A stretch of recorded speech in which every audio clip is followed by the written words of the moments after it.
Is self-care still a buzzword? Is this still one of those trending things that everybody's talking about? I'm not sure. But we've been talking a lot about business here on the Messy Success Podcast. And today I'm going to flip the script a little bit and create a part 2 of my health journey. So probably 2 years. It's been a while since I've talked about my health. It's been a while. There's a part 1 somewhere that talks about a lot of the health issues that I faced a few years ago. So this is going to be part 2. Now that I am a completely different person, feeling completely 10 times better. My energy is up and I am just feeling so great and so inspired. And it's been on my heart to share more about this on social media. That's a whole nother topic. We'll also talk about how my personal life and health journey fit into business and social media, because it really doesn't. Every now and then it makes an appearance. But what I'm really excited to share today is my journey finding a functional medicine doctor and the results that I have seen so far. So let's get started. Welcome back to the Messy Success Podcast. I'm your host, Elizabeth Henson, and I help high-performing artists and creative leaders grow and scale communities so that marketing is easy. This podcast combines business tips and real-life experiences in being the creative entrepreneur that we all are. So you're in the right place if you want to leave feeling a little bit more confident and normalize these day-to-day struggles that we all experience as business owners. And you can do this while mastering your marketing so that business is light and easy. I'm so glad you're joining me here where we can get a little bit messy, a little bit creative, and it's okay to be super ambitious. Let's get started.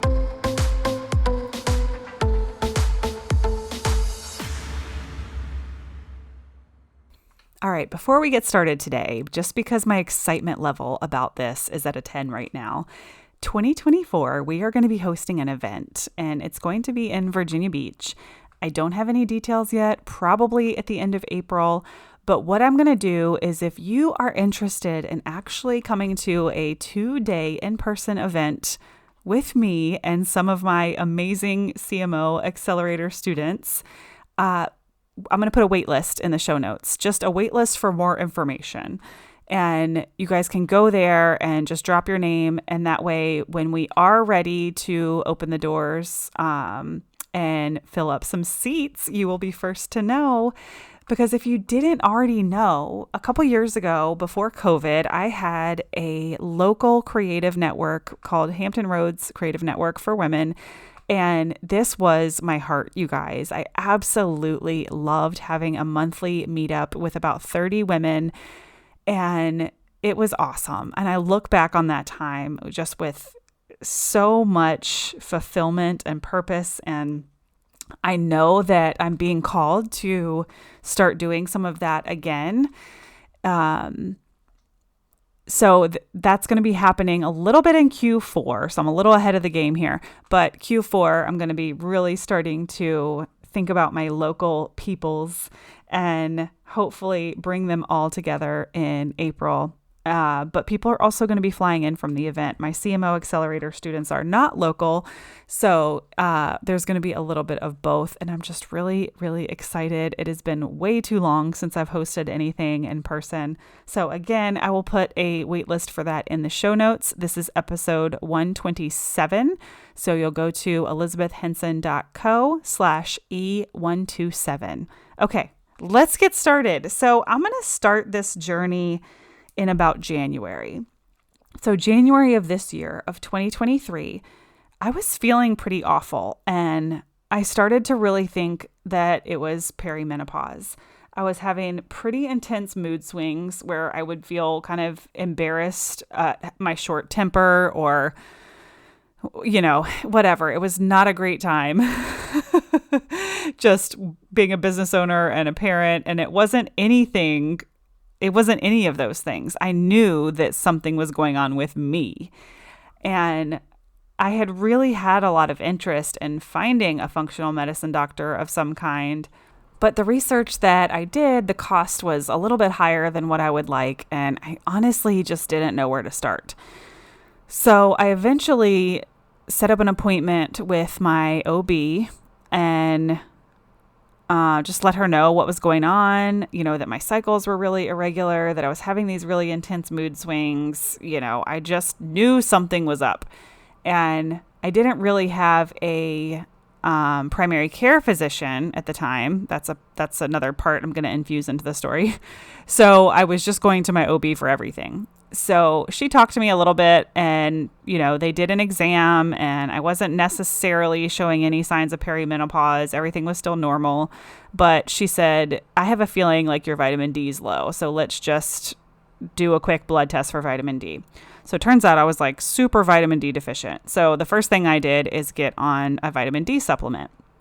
So that started helping a little bit. And then I had been to see a primary care physician at some point because I finally said, you know what, I'm done having babies. I got to cut the cord with my OB and start going to a real doctor, primary care doctor. And so I went, I think this was at the end of 2022 probably, and found out I had high cholesterol for the first time ever. And this primary care doctor was like, how do you feel about medicine? And I'm like, this is the first time I've ever had high cholesterol. I don't want to jump to being put on cholesterol meds. What other options do I have? And I just, to be honest, was not impressed with the experience. And I knew I needed to look into some alternatives. I had been interested in functional medicine for a really long time, or getting some type of hormonal support, but I could not find anything that was affordable. So finally, I found a place locally called Reboot. We'll put the information in the show notes. And they do functional medicine and they also take health insurance. So that's when I finally got the green light and was like, this is it. Sure, there's going to be things that aren't covered by the health insurance, but it's my best case scenario because they will cover as much as they possibly can cover with health insurance. And they can now be my primary care doctor. So my primary care doctor now has, these core values around functional medicine and science. So it's not all one extreme. But essentially, what they did, I finally got my appointment in April. It takes a while. So I think I scheduled in February and finally got to see them in April, is they did a full blood panel test, looking for food sensitivities, testing all the different deficiencies. And I had a lot of stuff going on. So I was estrogen dominant. I was borderline insulin resistant, vitamin D deficient, even though that was looking much better now that I'd been on meds. Vitamin B, my B12 was extremely low. I mean, there was just magnesium, iodine, just a lot of things that my body needed were very, very low. And I would have never discovered that at a primary care doctor.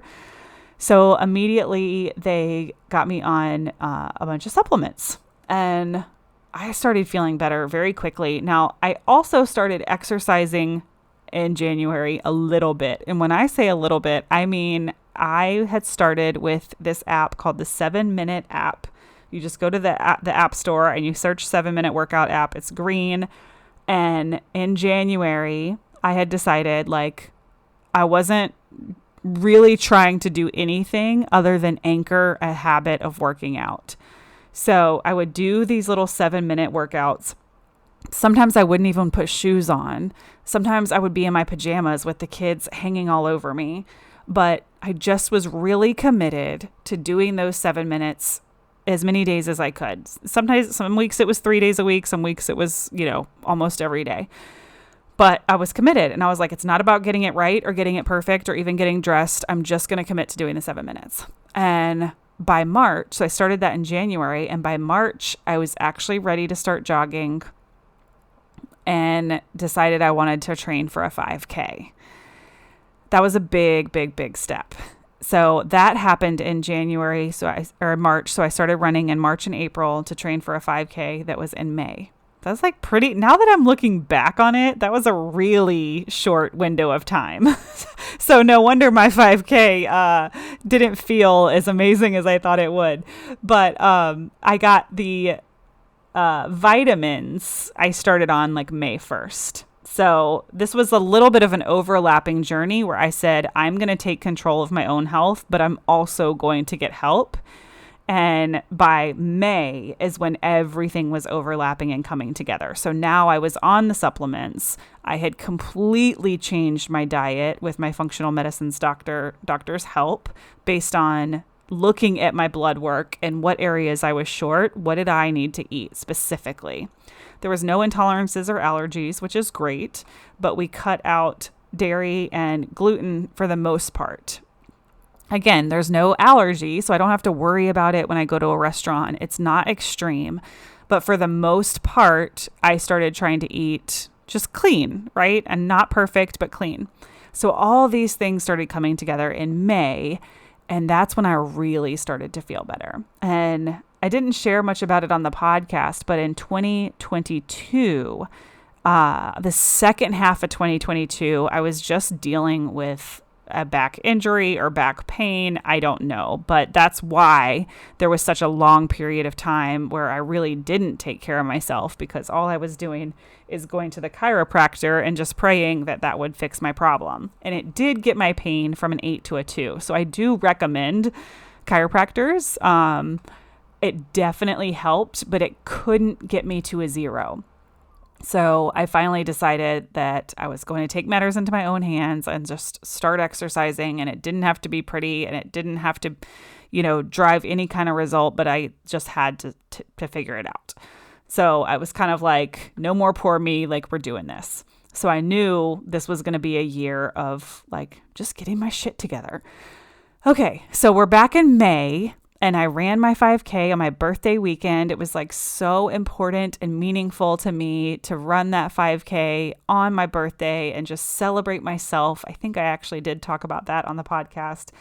My 40th birthday was kind of hard for me, and adult friendships have kind of been hard for me. And I just decided that this year it was going to be all about me, and I wasn't going to rely on anybody else to make me happy. And that's why I committed to that 5K. And it was amazing and emotional and a cornerstone of this year. And because I was feeling better, because I had changed my diet, because I was now on all these supplements, like my energy was really starting to get better going into the summer. And you guys know I took a little work break over the summer and spent time with my kids, and we traveled, and I did all these things just maintaining my health commitment. And now I'm in the gym lifting weights. I'm still running, and I feel amazing. And yes, I've lost weight. I'm getting close to the 20-pound mark. But one of the things I wanted to talk about on the podcast is like, when and how do we share these things on social media? Do we share them? Do we not share them? And there's no right or wrong answer, you guys. Like, the way I look at it is when I feel called to share something, I just share it.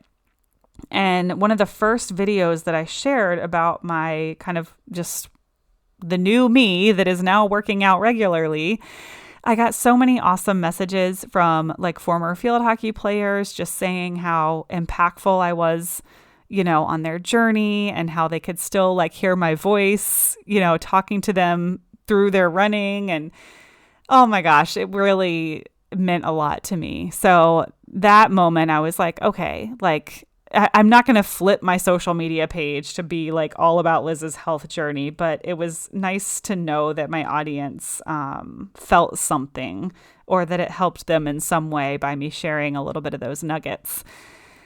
So I sprinkle it in here and there, but I haven't really just like talked about it and or shared progress pictures, right? Like there's part of me that's like, oh, it would be so cool to like show people my before and after, even though I've done a terrible job of documenting it.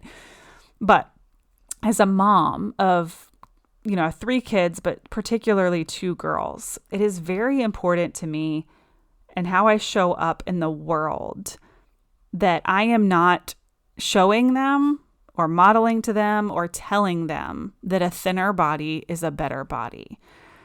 And I saw a post about this once, and that's when it changed for me. And I was like, gosh, I never thought about what society really does when you have women sharing their before and after, and what that looks like through the eyes of a child, that the message is that a thinner body is a better body, right? No matter how we try to flip it and just say, well, I feel better, and this is all about how I feel and how I look, than it is about how I look.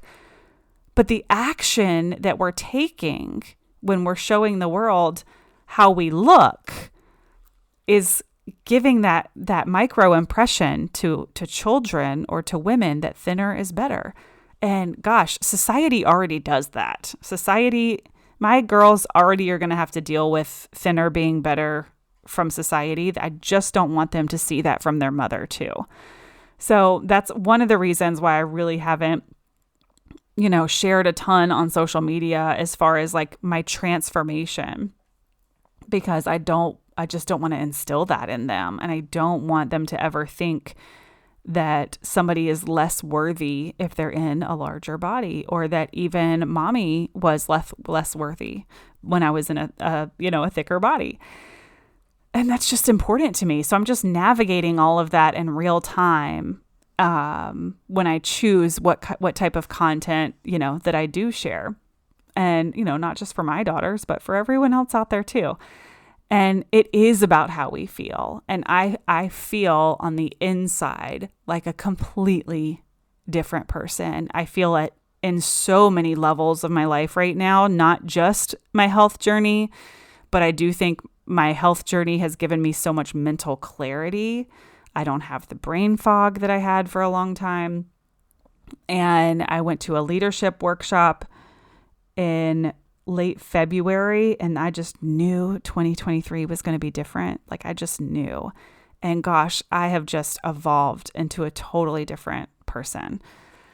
And I wanted to tell this funny story before I sign off, because I do think in the last episode I talked a lot about the evolution of my business and how, I had to become a completely different person to run the coaching program that I'm running now, even though it's with the same type of women that I served years ago. I believe I already talked about that on the last episode. So I wanted to share this funny story of the shorts. I don't know why I want to share this with you guys, but I'm just going to. So I just finished Catherine Zankina, Manifestation Babes 10-day manifestation reset, and it's incredible. I highly recommend. It's a podcast. You invest $99, or I think the price has gone way up now. But anyways, it's a podcast that you can buy, and it's 10 days. And it was so good. And one of the things that she talked about was how we tend to do things before we're ready. Or like when we're manifesting something, sometimes we make an investment before we actually, quote unquote, have the money, but we know the money's coming with absolute certainty, right? And she has all these really cool examples. But in my life, the example is kind of funny. So I had this urge to go thrift shopping, and I'd just been wanting some new workout gear because I just feel like kind of a dork. Like, I feel like a frumpy mom in my old workout clothes. I mean, the leggings that I wear at least once a week I've had them so long it's embarrassing, but they're soft and they're comfortable, and I'm a frumpy mom. I feel like a total dork at the gym. I spend a lot of my time where I'm consuming on social media, I'm actually looking at really inspiring running videos. Shout out to all the 40, 50 plus women out there who are social media influencers, because y'all mean a lot to me and they're showing me the way, and it's really inspiring for me. I'm inspired visually. I tend to learn and prefer things through audio, but when I'm like really soaking in inspiration, I really like visuals. And I really have spent a lot of time watching these running videos and, kind of seeing these styles of like workout clothes right now, right? And that's nothing that's in my closet. So long story short, I've been eyeballing these type of shorts that I've wanted.